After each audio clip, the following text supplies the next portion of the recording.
Hello friends, this is Abhay Saxena. Welcome to my YouTube channel SEO Pathshala. तो friends, जैसे WordPress की मैंने प्लेलिस्ट स्टार्ट की है, ऑलरेडी मैं 3 वीडियो बना चुका हूँ। आने वाले टाइम में हम प्रैक्टिकल इंप्लीमेंटेशन पे जाने ही वाले हैं। तो उससे पहले मैं छोटे छोटे पॉइंट्स आपको कवर करना चाहता हूँ, आपको क्लियर करना चाहता हूँ before jump into the dashboard panel. जैसे आप देख सकते हैं, ये पैनल है SEOPathshala.com, ये मेरा डोमेन है और हम इसी डैशबोर्ड पे अब हम खेलेंगे खेलेंगे इन द सेंस, मतलब जो भी चीज़ें होंगी, चाहे थीम हो, चाहे पेजेस क्रिएट करना हो, ब्लॉग इम्प्लीमेंटेशंस हो, ब्लॉग को कैसे आप जैसे कहते हैं ऑप्टिमाइज करोगे एसईओ पॉइंट ऑफ व्यू से, यूआरएल ऑप्टिमाइजेशन होगा, इमेज ऑप्टिमाइजेशन होगा, कंटेंट ऑप्टिमाइजेशन होगा, हेडर होंगे, मेटा टाइटल होगा, मेटा डिस्क्रिप्शन होगा, जो एक ऑरेंज लाइट होती है, एक रेड लाइट होती है, एक ग्रीन लाइट होती है, वो सारे ऑप्टिमाइजेशन हम आने वाले टाइम में अब स्टार्ट करने वाले हैं। बिफोर जंप इनटू दैट, मैं आज थोड़ा थ्योरी पार्ट कवर करने वाला हूँ कि वर्डप्रेस है क्या, और कैसे ये बाकी के जो वर्डप्रेस, जो टॉप सीएमएस होते हैं वर्डप्रेस क्रिएट करने के लिए, उनसे अलग है। ठीक है, तो आज हम ये सारे पॉइंट्स आज हम कवर करेंगे वन बाय वन। तो सीएमएस, पहले हम सीएमएस समझते हैं, कंटेंट मैनेजमेंट सिस्टम। तो फ्रेंड्स, आज से कुछ साल पहले मैं अगर बहुत पीछे जाऊं, तो उस वक्त क्या था कि वर्डप्रेस जो मतलब वेबसाइट बनती थी, वो प्योर डेवलपर, जैसे आज भी PHP हो गया, डॉट नेट हो गया, जावा हो गया, बहुत सारी लैंग्वेज आ चुकी हैं, उन पे बनती थी। तो उसके लिए आपको क्या करना चाहिए था, क्या होता था कि you must be a developer. आप एक सॉफ्टवेयर बैकग्राउंड से हो, ठीक है, जैसे आई हैव डन MCA, ठीक है, तो लोग BCA करते थे, लोग MCA करते थे, ठीक है। फिर वो एक वेबसाइट पॉइंट ऑफ व्यू से उनकी थिंकिंग होती थी कि डेवलप करना है, अपने कोड डेवलप करने हैं। तो उसमें जैसे सी सबसे ऊपर होता है, सी, फिर C++, और फिर आते चले गए। तो जैसे मैं अपना एक्सपीरियंस आपके साथ शेयर करूं फ्रेंड्स, मैंने MCA करा हुआ है, ठीक है। तो मेरे लिए बहुत टफ था, मतलब I have pursued in MCA, मैंने क्लियर भी करा MCA, बट मैं डेवलपिंग में उतना अच्छा हो नहीं पाया। कोडिंग मेरी उतनी अच्छी नहीं थी जितनी मेरे को, जितना एक जो कहते हैं ना मास्टर ऑफ कंप्यूटर एप्लीकेशन, जितना एक बंदे को होना चाहिए। और मेरे साथ काफ़ी लोगों ने ये चीज़ फेस करी मेरे ही बैच में, और मैं आसपास भी देखता था। तो वो मेरी डेस्टिनी थी कि मैं अलग अलग डोमेन्स में चला गया। लेकिन फिर मैं लौट के जब मैंने अपना कैरियर परस्यू करा SEO में, डिजिटल मार्केटिंग में, तो मुझे को पता चला कि वर्डप्रेस वर्डप्रेस मुझे पहले भी पता थी, लेकिन जब मैंने वर्डप्रेस के बारे में सुना, तो मैं पहले, आज से कुछ साल पहले, एक ही सोच रखता था, शायद बहुत से लोग रखते होंगे, कि यार अगर आप वेबसाइट बना रहे हो तो यू नीड अ डेवलपर, या आप मतलब बहुत ज़्यादा इंटेलिजेंट होने चाहिए, कोड डेवलप करना, एक पेज करना, एक डेटाबेस मेंटेन करना, सब कुछ। लेकिन जब एक वर्डप्रेस आया, तो जब मैंने वर्डप्रेस का डैशबोर्ड देखा, लाइक दिस, ठीक है, मैंने ये सारी चीज़ें देखी। एक एक पॉइंट को हम कवर करेंगे बाद में। तो मैंने पोस्ट देखा, मैंने मीडिया देखा, लाइब्रेरी जिसमें हम इमेजेस डालते हैं, पेजेस देखा, कमेंट्स देखे, अपीयरेंस देखा, थीम्स जिसमें होती हैं, प्लगइन्स, ठीक है। और उसके बाद मेरे मतलब सीनियर थे, उन्होंने बोला कि एक मेटा टाइटल, मेटा डिस्क्रिप्शन है। जैसे कई बार हम डेवलपर के पीछे जाते रहते हैं, हम मेल्स लिखते रहते हैं डेवलपमेंट डिपार्टमेंट को कि प्लीज़ आप ये अपडेट कर दो, ठीक है। तो उन्होंने बोला कि तुम खुद क्यों नहीं कर लेते। तो मेरे लिए बहुत शॉकिंग पार्ट था। तो मैंने कहा अगर कुछ हो गया गड़बड़ या कुछ जो भी है, तो उन्होंने बैकअप बताया कि आप एक बैकअप ले सकते हो। उन्होंने बोला ऐसा भी कुछ नहीं है, जैसे एडिट विद एलिमेंटोर इसमें आता है डैशबोर्ड पे जाके। तो जब मैंने उनको करते देखा और उन्होंने मुझे फ्री हैंड दिया, तो मुझे, और फिर जैसे ही आप उसे अपडेट कर लेते हो, रिफ्रेश करते हो, वो रिजल्ट आपको दिखने लगता है। तो फिर एक कॉन्फिडेंस आया धीरे धीरे कि यार हाँ। फिर हमारी टीम भी मैंने देखी, तो बहुत सारे लोग जो थे वो वर्डप्रेस डेवलपर थे, मतलब वर्डप्रेस डेवलपर मतलब जो वेबसाइट और वेबसाइट डिज़ाइन करते थे, डेवलप करते थे with the help of WordPress. तो जो एक मिथ था मेरा कि एक वेबसाइट होगी, एक पेज जो हमें दिखता है, वेब पेज दिखता है, स्ट्रक्चर दिखता है वेबसाइट का, उसके लिए बहुत इंटेलिजेंट, बहुत कोडेड होना, साउंडेड, बहुत कोडेड बैकग्राउंड होना चाहिए, एक साउंड बैकग्राउंड से आप आने चाहिए। तो मेरा बिग ब्रेक हुआ। इट डजेंट मीन, मैं आज भी ये कहता हूँ कि फ्रेंड्स, कि इट डजेंट मीन कि वो लोग आज अगर CMS आ गया है तो उन वो लोग, उनका कोई इतनी इंपॉर्टेंस नहीं है, उनकी अपनी इंपॉर्टेंस है।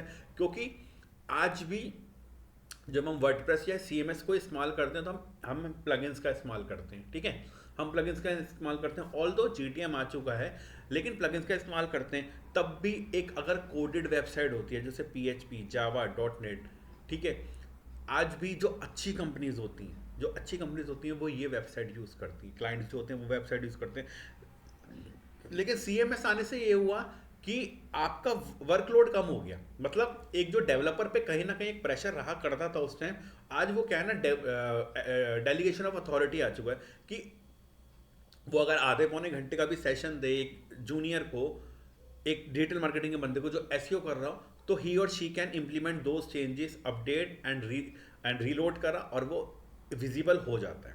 और हमें भी मज़ा आता है कि यार कहीं ना कहीं हमने भी अपने पैर उन जूतों में डाल लिए हैं जो एक डेवलपर के होते थे, कि हम भी कहीं ना कहीं अपने आप को एक 40% 30% डेवलपर कह सकते हैं कि हाँ भाई, हम जो उस प्लगइन प्लगइन बहुत इंपॉर्टेंट है, उसके थ्रू हम काफ़ी सारी चीज़ें कर सकते हैं। ठीक है, तो उसमें उसी को जैसे जो ये वर्डप्रेस वगैरह आया, जैसे आप देख सकते हो, जैसे हम सम पॉपुलर सीएमएस के आते हैं, Joomla, Drupal, WordPress, Magento, HubSpot, CMS, Wix, Shopify, Typo 3, Contentful, like this, ये थी। ठीक है, तो ये सारे हमारे टॉप सीएमएस थे। अब सीएमएस होता क्या है? Content management system. A content management system is a software application that helps users create, edit and publish content for a website। मतलब आप कह सकते हो एक ढांचा है, ठीक है, और उस ढांचे में आपको अपनी ज़रूरत के हिसाब से चीज़ें फिल आउट करनी है। पेजेस का सेक्शन है, पेज क्रिएट कर दिया है पेज पे जाके, ठीक है। थीम का सेक्शन है, आपका प्लगइन्स का सेक्शन है, ये सारी चीज़ें अपने हिसाब से। तो इसमें एक ढांचा है, ढांचे में आपको सारी चीज़ें फिल आउट करनी है अकॉर्डिंग टू योर प्रेफरेंसेस, ठीक है, कन्वीनियंस। तो CMS are use to store content in database and display it on a website using templates. तो हम टेम्पलेट यूज़ करते हैं इसमें, ठीक है। Features of a CMS: centralized storage. CMS provide a single place to store content such as images, app and website. Content management system में क्या होता है? सेंट्रलाइज स्टोरेज होती है, एक सिंगल डेडिकेटेड लोकेशन होती है जहाँ पे आप अपना कंटेंट स्टोर करते हो, जैसे इमेजेस हो गई, एप्स हो गए और वेबसाइट हो गए। Collaboration: CMS allow multiple user to work together to create, edit and publish content. ये बहुत इंपॉर्टेंट पॉइंट है। कोलैबोरेशन, आपके पास लॉगिन पासवर्ड होता है, ठीक है। क्या हो रहा होता है कि डेवलपर एक वेबसाइट पे काम कर रहा है और आप उसी वेबसाइट का एसईओ भी कर रहे हो, ठीक है। जैसे क्लाइंट ने बोला मुझे कि पेज ऐड कर दो, ठीक है, तो डेवलपर ने भी डैशबोर्ड ओपन कर रखा है, एक एसईओ ने भी डैशबोर्ड ओपन कर रखा है, ठीक है।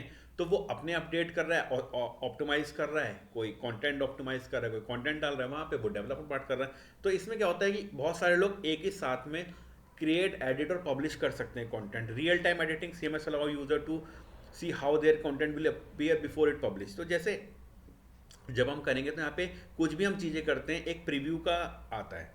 जैसे हम पेज कोई ऑल पेजेस पे गए फॉर एग्जांपल, या ऐड करेंगे, तो यहाँ पे हम कुछ भी ऐड करेंगे, एडिट करेंगे। जैसे मान लीजिए क्विक एडिट करके देखते हैं, तो एक आप ये देख लीजिए, ठीक है, ये देखिए, ये प्रीव्यू का आ रहा है कहीं ना कहीं ऑप्शन।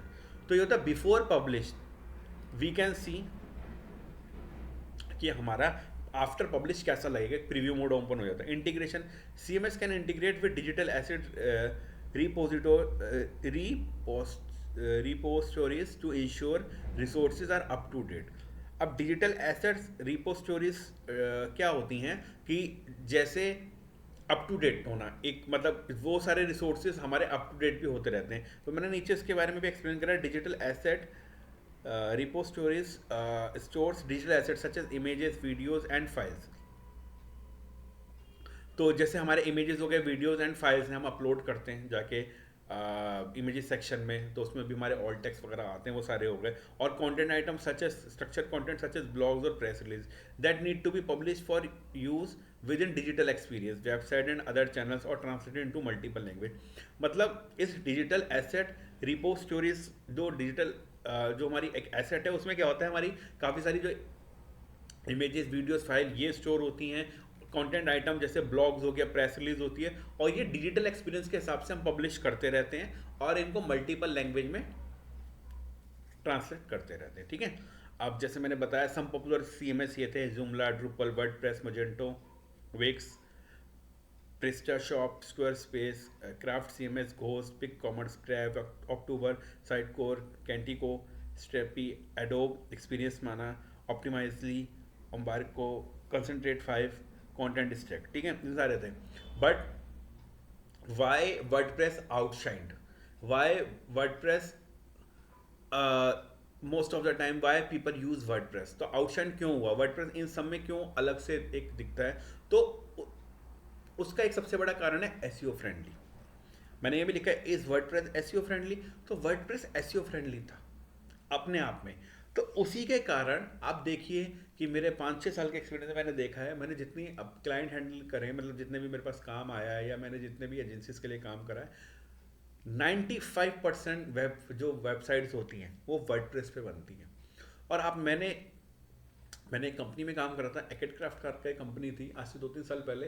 तो उनका जो ब्लॉग सेक्शन था ना, उन्होंने सब डोमेन ले रखा था, वो वर्डप्रेस में ले रखा था उन्होंने। तो मेरा क्वेश्चन भी उनसे ये हुआ, ऑल दो उनकी जो वेबसाइट थी वो शायद डॉट नेट में थी, ठीक है। तो मेरा उनसे क्वेश्चन भी था ये क्यों, तो उन्होंने ये बात बोली कि भाई जो क्या होता है एसईओ में, क्या होता है कि हमारा हमारा सबसे पहला टारगेट क्या होता है, रैंकिंग, ठीक है। लेकिन रैंकिंग और इंडेक्सिंग, तो सबसे पहले इंडेक्स क्या होता है, मैं हमेशा बोलता हूँ अपने वीडियो में, ब्लॉग्स। ब्लॉग्स एक ऐसे होते हैं, इंफॉर्मेटिव होते हैं, ये सबसे पहले इंडेक्स होते हैं, फिर इंटरनल लिंकिंग के थ्रू आपके मेन पेज जो सर्विस पेज है, आप इंटरनल लिंकिंग कर दो, क्रॉलर उस पर जाता है, यूजर उस पर जाता है। अगर कोई ई कॉमर्स की साइड है तो वो आपका क्या कहते हैं लीड में कन्वर्ट हो जाएगी, और अगर कोई सर्विसेज की साइड है तो वहाँ पे क्रॉलर जाके या यूज़र जाके अपनी इंफॉर्मेशन गेट कर सकता है, जो भी रीज़न है, ठीक है। तो लेकिन कहा जाता है कि वर्डप्रेस का जो ब्लॉग सेक्शन होता है ना, जो वर्डप्रेस है, मतलब बहुत सारी वेबसाइट उसे एज अ यूज़ करते हैं कि भाई हमने वर्डप्रेस का यूज़ कर रहे हैं for our blog section only, क्योंकि जो ब्लॉग्स वर्डप्रेस में ऑप्टिमाइज होते हैं इन अ सिंगल वो बहुत ही, मैंने और भी सीएमएस देखे, उतना आसान और उतना फ्रेंडली नहीं है, क्योंकि उसमें एक एक चीज़ होती है कि आप कर रहे हैं, उसके बाद वो 3 लाइटें होती हैं, 3 जो कलर्स होते हैं, रेड, ऑरेंज और ग्रीन। तो कोशिश कीजिए ग्रीन पे लेके आइए, ऑरेंज पे लेके जाइए, रेड, तो फिर आपका एक शॉकिंग हो जाता है कि ठीक है आपको बहुत ज़रूरत है एक कैसे ना अलार्म होती है, वो अलार्म बज जाती है कि हाँ भाई ठीक है, यू हैव टू ऑप्टिमाइज और समथिंग यू वेंट रॉन्ग, ठीक है। तो उसके लिए तो वर्डप्रेस एसईओ फ्रेंडली थी, इसलिए आउटशाइन कर गए इन सब में, ठीक है। So yes, WordPress considered very SEO friendly, making a great platform for creating websites that can rank well in search engine result due to its built-in feature and compatibility with various SEO plugins like Yoast SEO. अब Yoast SEO आपको पता ही है, बहुत important plugin है, मतलब बहुत सारे plugins होते हैं वर्डप्रेस में भी, योस्ट एसईओ के जगह भी एक और आता है, मेरे को एक या दो तीन प्लगइन और हैं, तो मेरा भी माइंड से स्किप हो रहे हैं उनके नेम। पर योस्ट एसईओ मतलब आप इंटरव्यू में भी जाते हैं, ठीक है, तो बहुत सारे लोग होते हैं जिनको ये पता नहीं होता। वो जैसे इंटरव्यू पूछता है कि आप वर्डप्रेस से फैमिलियर हो, तो आप बोलते हो हाँ मैं वर्डप्रेस से फैमिलियर हूँ, मैंने सारी वेबसाइट वर्डप्रेस की पे ही एसईओ करा है सारी वेबसाइट्स का। तो कहता है प्लगइन कौन सा यूज़ करते हो, तो वहाँ पे आप ब्लैंक हो जाते हो, तो वो फिर आपको एक नेगेटिव रिडार में चले जाते हो कि यार ये बंदा है, इसको यही नहीं पता प्लगइन्स कौन सा यूज़ करते हो। तो जो अगर वर्डप्रेस है कहीं ना कहीं, जैसे आज से कुछ साल पहले एयरटेल और नोकिया का था ना कोलैब, कि नाइन आज भी पुराने, अगर आप 25 साल पहले जाओ, 20 साल, तो आग बंद करके लोग Nokia Airtel, Nokia Airtel, Nokia Airtel, फिर आइडिया आया, फिर वोडाफोन आया, वोडाफोन से पहले भी हच था वो, ठीक है। तो ऐसे वर्डप्रेस और योस्ट एसईओ गेट अलॉन्ग करते ही करते हैं, क्योंकि जिस तरीके का उनका आप कह सकते हैं ना डैशबोर्ड है, जो वो आपको फैसिलिटीज़ देते हैं, जो आपको फ्रेंडली करते हैं, वो आउटस्टैंडिंग है। तो इसलिए जो इनके प्लगइन्स भी हैं वो इतने ज़्यादा अच्छे हैं, इतने ज़्यादा मतलब आप कह सकते हैं ना यूज़र फ्रेंडली है कि any one can use it without any detail information, ठीक है। तो की points about WordPress and SEO, out of the box feature, जैसे मैंने बोला outshine, WordPress has solid foundation for SEO with features like clean permalinks, meta description, header tags and ability to add alt text to the images। देखिए ये मैं जैसे आने वाले time में जब हम नेक्स्ट वीडियो बनेगा वो हम डैशबोर्ड पूरा डिस्कस करेंगे कि क्लीन परमालिंक्स, इसमें स्लग परमालिंक्स आप हाथ के हाथ कर सकते हो। कई बार कोई स्पेलिंग हमारे से छूट जाती है, जैसे हमने हमारा जैसे मेरी मेरी आप मान लीजिए कि मेरा डोमेन है एसईओ पाठशाला, तो मैंने एसईओ पाठशाल, कई बार ए मिस हो गया, लेकिन आप वहाँ जाके एक ऐड करके ऐड यूआरएल करके उसे अपडेट कर सकते हो, ठीक है। फिर हम रिडक्शन लगा देंगे, वो बात की बात है। तो इसमें क्लीनली परमालिंक्स दिखते हैं, स्लग्स आप एडिट कर सकते हो, meta description, header tags and ability to alt text. Image जब हम अपलोड करते हैं तो वो ऑल टेक्स्ट इमेज ने वगैरह वो सारे आते हैं, वो कर सकते हैं। Plugin compatibility, many powerful SEO plugins particular Yoast SEO can be easily integrate into WordPress to further optimize content and technical aspect of your website। जैसे plug in compatibility है, आपने देखा होगा कि जैसे बहुत सारे मतलब जैसे अगर हम बात करें GTM के कोड को डालने के लिए सर्च कंसोल के या एनालिटिक्स के लिए, तो बहुत सारे हमारे पास प्लगइन्स होते हैं, ठीक है, अवेलेबल। कोई फॉर्म का प्लगइन भी होता है, और आपका थैंक यू पेज, मतलब बहुत सारे अगर हमारे जितने भी हैं उतने प्लगइन्स अवेलेबल होते ही होते हैं वर्डप्रेस में। और अपडेटेड वर्जन भी होते हैं। फिर आप स्टार रेटिंग से देख सकते हो और डाउनलोड रेशो से देख सकते हो तो आपको कौन सा प्लगइन चाहिए। मतलब प्लगइन कंपेटेबिलिटी वर्डप्रेस इतनी अच्छी देता है और इतनी ज़्यादा वैरायटी में देता है कि आप अगर कुछ भी नहीं जानते, मतलब रीडायरेक्शन का प्लगइन भी दे रखा है, ठीक है, मतलब आपको कुछ भी नहीं पता है और अगर आपने कहीं से देखा कि अच्छा ये प्लगइन है, इसे मैं इंस्टॉल कर लेता हूँ, तो आपका काम हो जाएगा, ठीक है। तो प्लगइन कंपेटेबिलिटी देता है। फिर community support, due to its popularity there is a large community of developers and users who can provide guidance on best SEO practice for website. जैसे कम्युनिटी सपोर्ट, जैसे यूट्यूब हो गया, कोरा हो गया, रेडिट हो गया, आप इन पे क्वेश्चंस पूछ सकते हो, आप जाके क्वेश्चंस के आंसर चेक कर सकते हो, क्या पता जो क्वेश्चन आप पूछ रहे हो वो ऑलरेडी आस्क्ड हो, ठीक है। जैसे आज भी मैं आपसे इसको एग्जांपल लेना चाहूँगा। जैसे आज भी आप कार लेते हो, ठीक है, लोग मारुति प्रेफर करते हैं, ठीक है, क्योंकि मारुति जो है उसका मैकेनिक आपको हर जगह मिलेगा, ठीक है। मारुति 800 जो गाड़ियाँ थी, आज भी कहा जाता है ना कि यार अगर हम कोई गाड़ी लेने जा रहे हैं तो यार ये गाड़ी थोड़ा सोच समझ के लो, क्यों, क्या पता इसका पार्ट मिले ना मिले, ठीक है। तो ऐसे ही बाइक्स हो गए, इसमें स्प्लेंडर आ गया, हीरो होंडा आ गया, ठीक है, कि ये मतलब मिलते ही मिलते हैं पार्ट्स। वैसे ही कहने का मतलब है कि अगर आपकी वेबसाइट वर्डप्रेस पे है तो भाई आप अगर कहीं भी अटकोगे तो बहुत सारे प्लेटफॉर्म अवेलेबल हैं।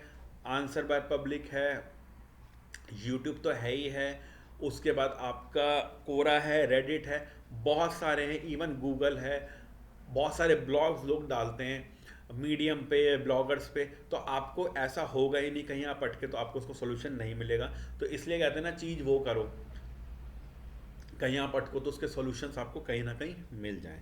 Content management ease, WordPress allow for ease content creation and updates which is crucial for maintaining a fresh and relevant website for search engine.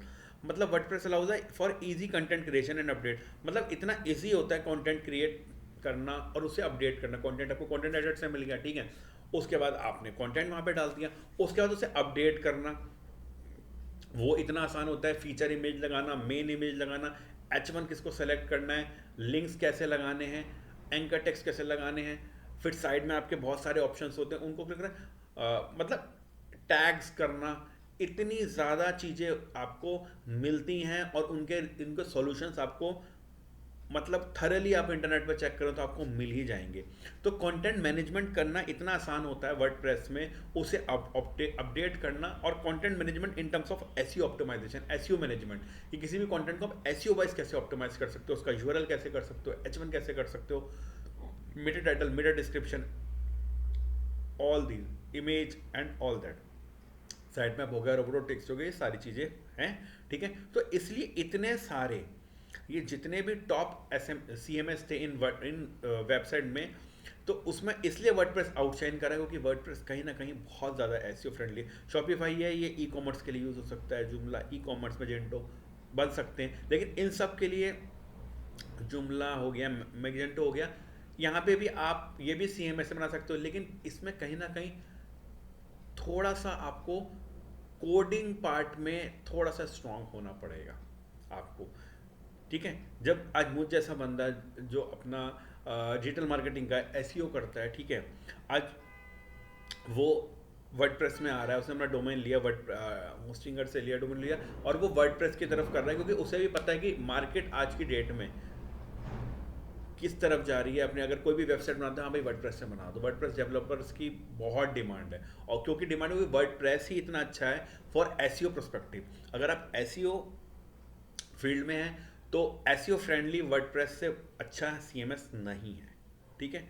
तो फ्रेंड्स ये था मेरा आज थोड़ा सा इंट्रोडक्शन पार्ट था। अगले नेक्स्ट वीडियो में हम बिल्कुल डैशबोर्ड पे जाएंगे, चीज़ें करेंगे ट्राई, और छोटे छोटे वीडियो बनाएंगे जितना भी मुझसे पॉसिबल हो पाएगा, और प्लेलिस्ट में हर चीज़ कवर करूँगा मैं, हर चीज़। तो आज मेरा ये था कि मैं पहले आपको बता दूँ वर्डप्रेस क्या है, CMS क्या होता है, कस्टम कोडेड वेबसाइट और CMS में क्या फ़र्क होता है, तो आई होप आपको ये वीडियो समझ आया होगा, पसंद आया होगा। अगर कुछ इशू है तो प्लीज़ कमेंट सेक्शन में बताइए, ठीक है।